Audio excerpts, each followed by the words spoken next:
What's going on, everybody? Welcome to another episode of the Nashville Scene podcast. I'm one half of your great, amazing host, Jerome Moore. And of course, I got my other half, editor-in-chief of the Nashville Scene, D. Patrick Rodgers, DPR, however you want to go with it. He's the man. Went with the full name this time. I like that. I'm just trying to switch it up a little bit, you know? Yeah, right. Thank you, Jerome. You may notice if you're watching, we're in new digs this week. We're in our fancy new studio on the east side where the new scene headquarters are. Don't worry, we're still as DIY as it gets. No, we're getting a lot of money now. That's why we have upgraded. That's right. We getting money over here at the Nashville Scene, all right? So yeah, make sure you subscribe to the new scene. You're such a better salesman than me.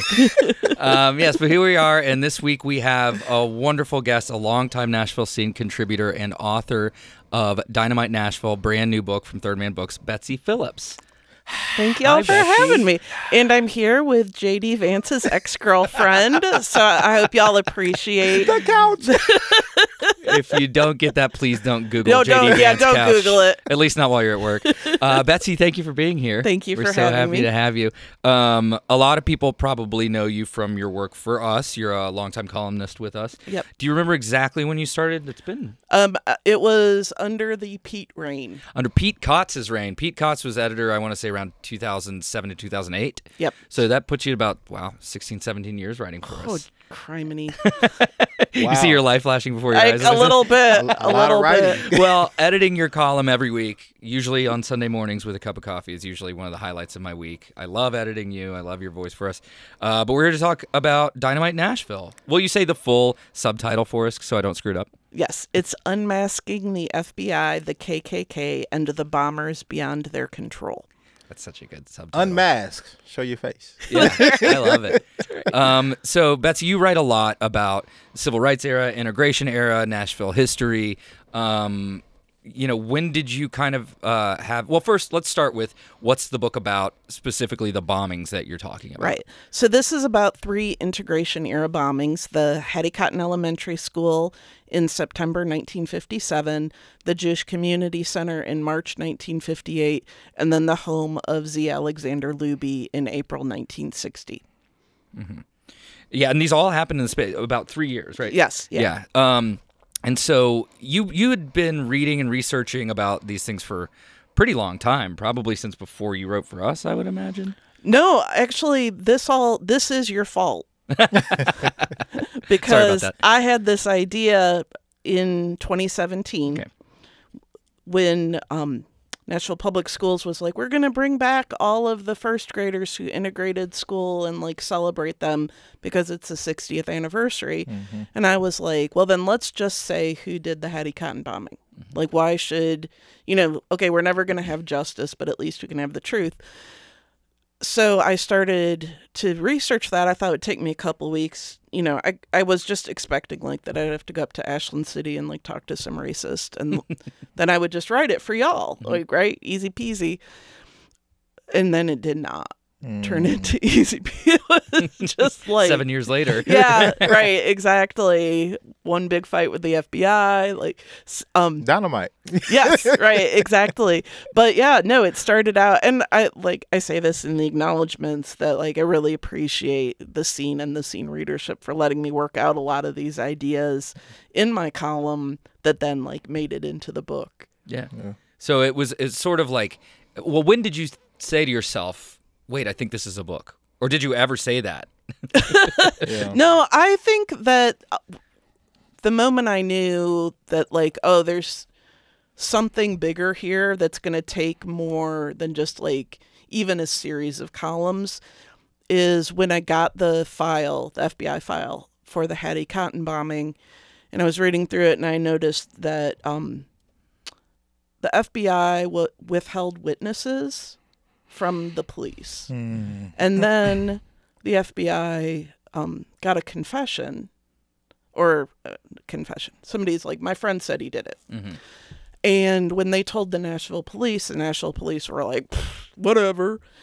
And I was like, what is happening? So then I was like, okay, so the FBI is not really excited about solving this. Nashville police don't seem excited about solving this. Can it be solved? Right. So then I'm like, the Hattie Cotton bombing actually was really effective. Like, they did almost derail school integration. And I think, like, my thought was like, wow, if they bombed another school, like Nashville really might be like, oh, okay, time out. Right. So I was like, just thinking like, well, if they were that successful, this probably isn't their first time out the gate. Yeah. And if they were that successful, why would they stop? Right. So then I just started to try to figure out, like, are there other bombings in town? And do we know who did those? Maybe we can, like, draw some connections. And so that's when I first came across, like, the JCC bombing, and then, of course, the Luby bombing. And then what the nice thing about the JCC bombing was that the bombers called to take credit for it. Okay. So once I knew, like, okay, I'm looking for the Confederate underground, then I was able to look throughout the South and be like, oh, so they didn't stop. They just went on to all these other Southern cities and bombed stuff there. And, so, like, I was like, okay, now I have a pattern. And now that I know that the Confederate underground, I can try to figure out who all's in that, and then, like, extrapolate from that who was involved in our bombings. Okay, so I want to say, one, congratulations. Thank you. Two, go get the book. You know what I'm saying? Go get the book. I hear they're selling out fast. Yeah, I heard they're selling out fast. Go get the book, Nashville, and worldwide, wherever you're listening and watching. What I liked about what you did was you kind of gave us, in this, the timing I think is just right too for this book and where we are as a nation, right? It's kind of like you lift up a rock. And it was like, hey, let's do this kind of race analysis of Nashville, right? Right. Which is fascinating to me, because I think that's something that us as a city should really do to really understand maybe why we have the race relations that we do as a city. Yeah. So as you was doing that, what is your thoughts about, like, now you've done these investigation unmasking, right? And it's, I'm pretty sure some people are like, why is she doing this now? And some people don't want those type of things to be unmasked, right, or they don't want themselves to be unmasked. Right. But I think it'd be very helpful. I think we should lean into that personally if we really want to unpack and come to some type of resolution around, like, just our race relations as a city. What is your thoughts on continuing to unmask and unravel our history as a city and as a state? Well, I would say, early on, I thought, like, I wanted to talk to people who knew Luby. Yeah. So I was just trying to think, like, well, where could I go that I would run into people who knew Luby? So I went and just hung out at the NAACP office for like a morning, and just if you came in and I thought you looked old, I was like, hello. I have to say, like, there are a few older gentlemen in town who are still very good with the ladies. I was like, wait, I'm trying to help. Excuse me, sir. I'm here on business. Exactly. Please stop flattering me. And we should say, for anybody listening who doesn't know, Z. Alexander Luby, the victim of one of these bombings, huge figure in Nashville history, right, civil rights icon, city council member, attorney. Right. Yeah. And he was, like, prominent in the NAACP. Everybody I talked to remembered him very fondly. They had, funny stories because he was from the British West Indies, so he had an accent and never lost it. They also said that he always, no matter what, was a snappy dresser. Like, they were joking that they were surprised that he didn't put on a suit before he ran out of the house when his house was bombed, because he just, like, always impeccably dressed. But also, it was really apparent to me that they were still carrying a lot of pain around about the bombing, because they felt like the fact that it had never been solved showed them where Nashville's priorities were, and that they were not in ever, like, bringing justice to Black Nashville. And I think that what people forget is that Black families who are in Nashville, like, Black people moving to Nashville from, like, way outside of, like, Middle Tennessee is a very new phenomenon. If somebody is from Nashville, their families have been in Nashville for ages. So these stories that might seem disconnected, right? Like, aren't to folks because they're like, okay, so I was in first grade in 1957. My parents, who were in their 20s, like, their grandparents knew, like, J.C. Napier, and they rode the, blacks only, rail line. And they, like, so, when there was the lynchings, like, that became family memory and stuff. And so, like, for those of us from the outside, it seems like, oh, all this stuff is disconnected. But for people who are from here, who are like, my goodness, like, I went through this. My parents went through this. My grandparents went through this. My great-grandparents went through this. Like, maybe my great-great-grandparents attended the school that the white people burnt down because they didn't want black kids to get an education in 1850.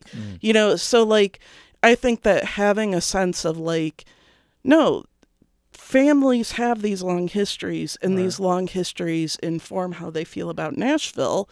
And for so, like, even though we're like, oh, Nashville, civil rights is court, but, like, for Black Nashville, I think they were like, again?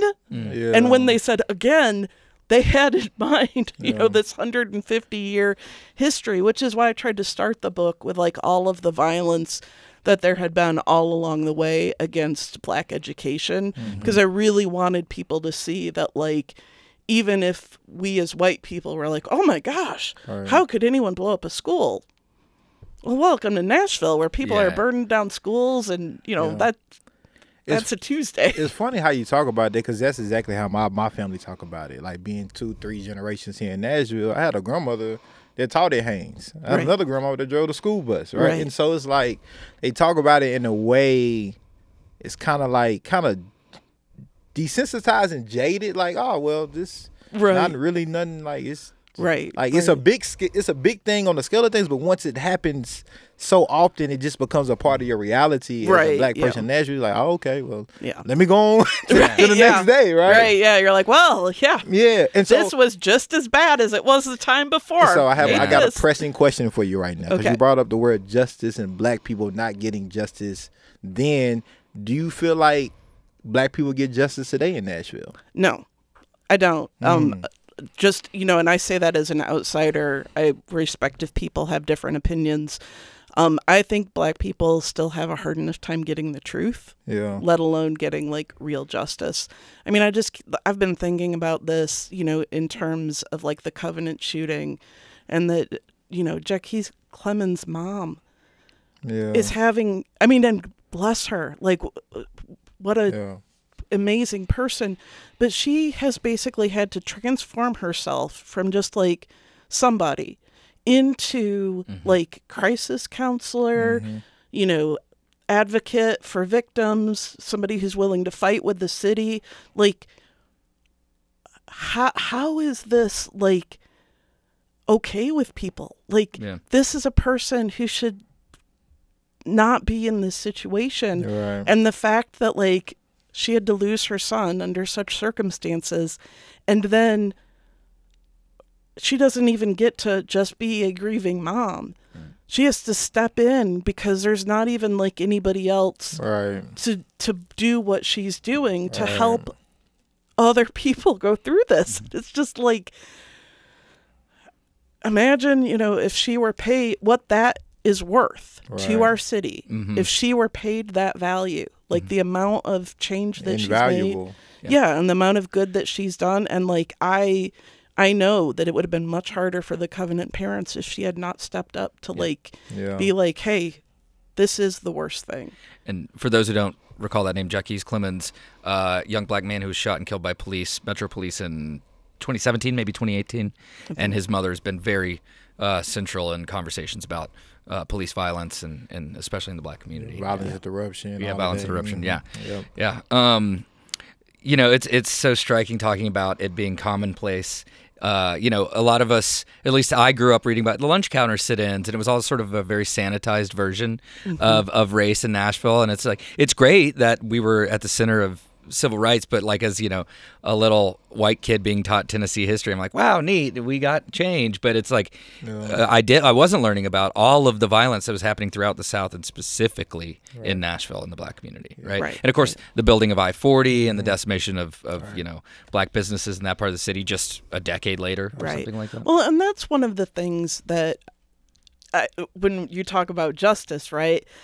We have finally gotten to a point where Nashville is kind of willing to admit that putting I-40 through North Nashville was wrong. Detrimental. Yeah, right. That can't recover. Yeah. But the cars, they got to go. Yeah. Right. You got to have cars go. Yeah. But when I was doing research, because one of the things that really struck me, so John Casper, right? He's this horrible racist leader, and he's got this huge mailing list.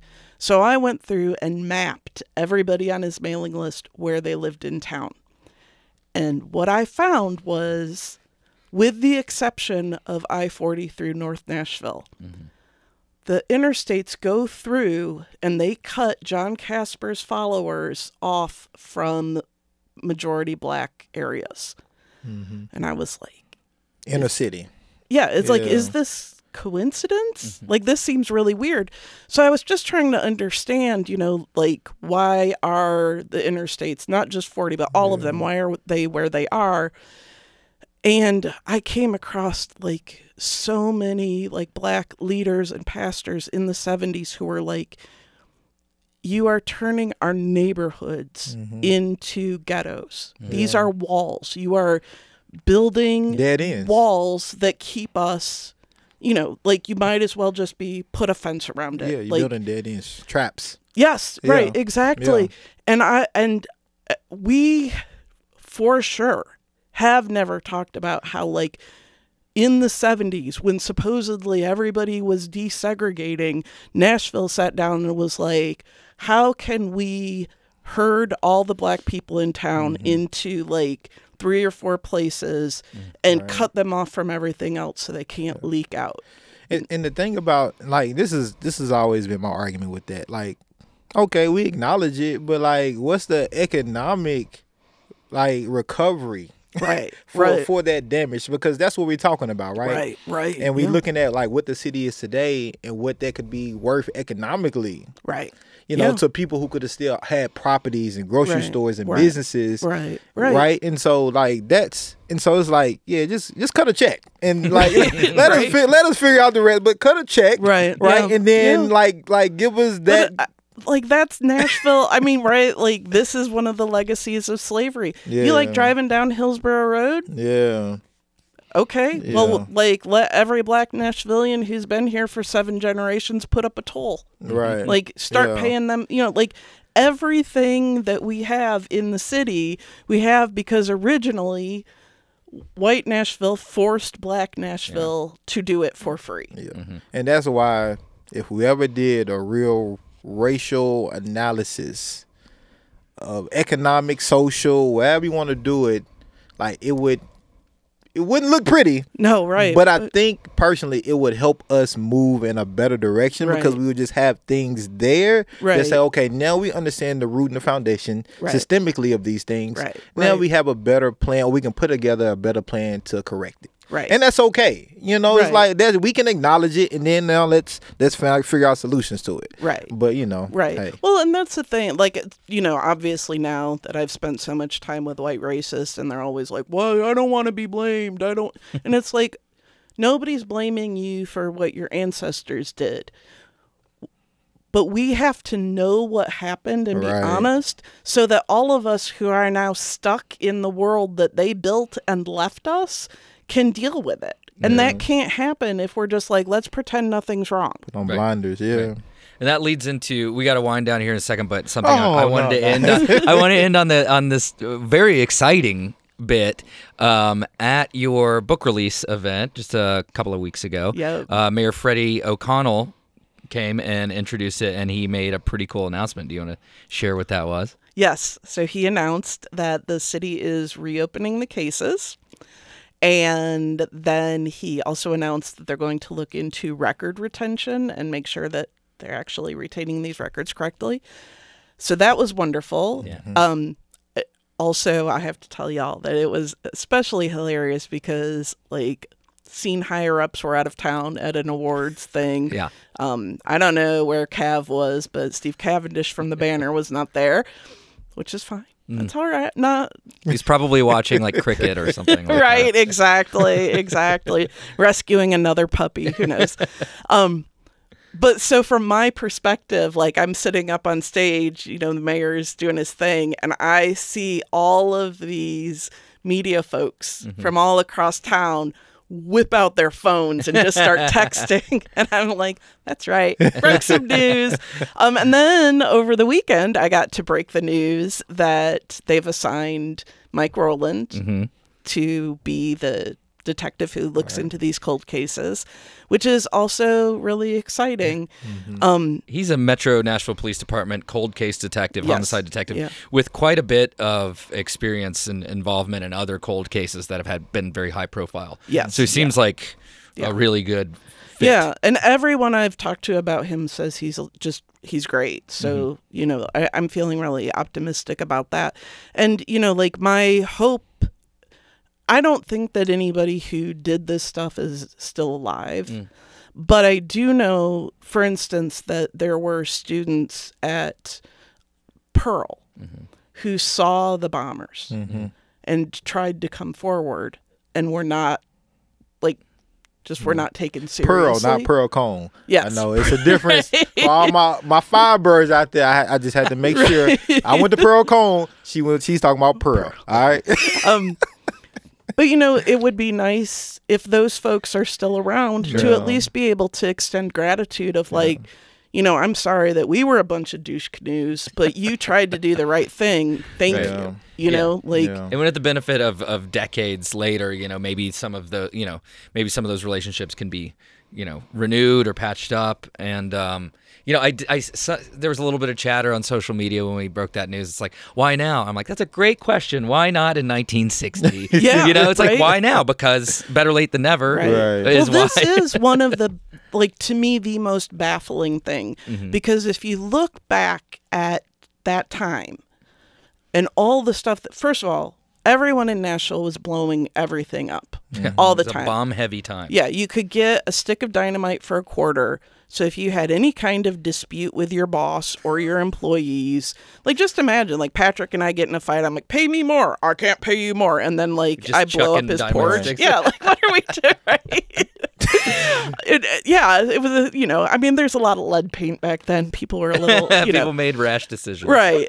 So everybody's blowing everything up. There's also a lot of tension because it is obvious that the Nashville police at that time were just like a corrupt bucket of despair. So wow, that's a great phrase. Write that down. So, you know, like, there's that kind of anxiety of, like, who's keeping us safe? Can anybody keep us safe? And then the big thing, like, as big as desegregation was to racists, the actual big thing that was on everybody's mind at that time was, should Nashville switch from a city government to a metropolitan government? Right. Well, we know and how that fight was vicious. And Luby switched sides in the middle. Okay. He started out and he was like, no, can't do this. It's going to disenfranchise black people. And then later he switched and he's like, no, I think this may be the best chance black people have to consolidate power. So, which of course did happen in 1963. The Metro in the city. But then I think Luby would agree he was wrong. Oh, okay. A lot of people at this point. Yeah. Yeah. But if you were a sitting city council person and Luby's home blew up, there's not, like, if you were like, what is the most important thing happening right now? You could not be sure that this wasn't about metrification or about, like, whatever was going on with the barbers and why they had to bomb each other. So I am baffled that, like, every year since 1960 that city council people weren't like, hey, did we ever find out why they blew up that city council member's house? And are any of the rest of us in danger? I'd love to not get my house bombed. Right, yeah. Can we just make sure that, like, but as far as I can tell, no, like, nobody was like, oh, I am disturbed that we're just going to leave this unsolved. Imagine the thought of today, like a sitting council member having this happen, and people just being like, well, we don't know who did it, but, you know. That'd be a manhunt. Yeah, or right. woman hunt. Right. And I think, like, that people, I mean, you know, like, I'm not going to name names, but I can think like 4 people right away on the council who would then devote the rest of their lives to every day being like, so who did that? Yeah. You know, so I like, bet we're thinking the same 4 people. Yeah. So it's really like that part is also, and then the most banana pants part to me for people from Nashville, Mayor West conducted the investigation into the Luby bombing. He interviewed witnesses. He went out and collected evidence. And then he and the marchers who were going downtown to confront him must have left North Nashville at roughly the same time to both end up at the courthouse at the same time. But I asked Diane Nash, and she did not know he was even in North Nashville. Oh, wow. So that's also baffling. Like, why would the mayor be investigating? Yeah, it's like, peculiar. why wasn't that? Ben West, of course, was confronted by Diane Nash, a civil rights leader and college student here in Nashville, about segregation. Right. Man, we could keep going for another hour. It's dynamite. It's a dynamite conversation. We could have just read passages from the book, and I would be like, yes, let's go. Well, thank you so much, Betsy. I mean, the book is fantastic. Your work is fantastic. I'm so glad you did it. Get the book. If you're watching, listening, Dynamite Nashville, Third Man Books. Available everywhere. It's, you know, and they sell out, and they're going to print more. And, Yeah. So, congratulations again, Betsy. Yeah, thank you so much. Love, all the love to you. We're proud of you. Yeah, definitely proud of you. Yeah. And so, look, this is a great first guest in our new luxurious money-making studio. Yeah, we're going up, baby. Our stock is on the rise. Yeah, right. So keep subscribing, keep watching, keep sharing. Subscribe, share. All that and good if stuff. anybody asks you, J.D. Vance's ex-girlfriend had no comments. We heard nothing from her. Solid the whole time. I'm going to put that in the keywords and get our searches up. All right, guys, thanks for listening. Like and subscribe. See you next time.